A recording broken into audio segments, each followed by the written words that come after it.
दहशतगर्द ये कर रहे हैं, परसों से इन्होंने लोगों को गिरफ्तार करना शुरू किया, घरों में घुसे और लोगों को हरासा किया, चादर और चार दीवारी को तकदस पामाल किया। ये फसाई हुकूमत इन हथकंडों से हमारी जो तहरीक है उसको खत्म नहीं कर सकती। इंशाअल्लाह ताला ये तहरीक कामयाब होगी।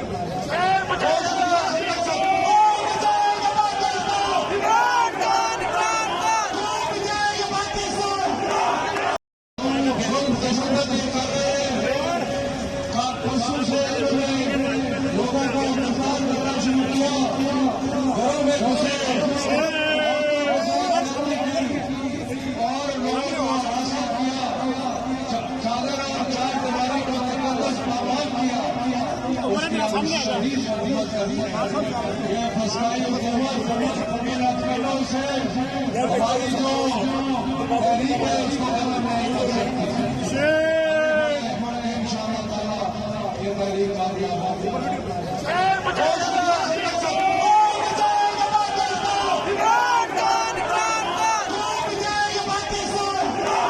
YouTube पर Google न्यूज देखने के लिए youtube.com की सर्च बार में Google न्यूज टीवी टाइप करें। Google न्यूज के पेज पर सुर्ख रंग के सब्सक्रिप्शन वाले बटन पर क्लिक करना ना भूलिए। YouTube पेज पर अपलोड होने वाली वीडियोस से बाखबर रहने के लिए बेल आइकन पर क्लिक कीजिए। आपको हर नई वीडियो के बारे में नोटिफिकेशन मौसूल हो जाएगा।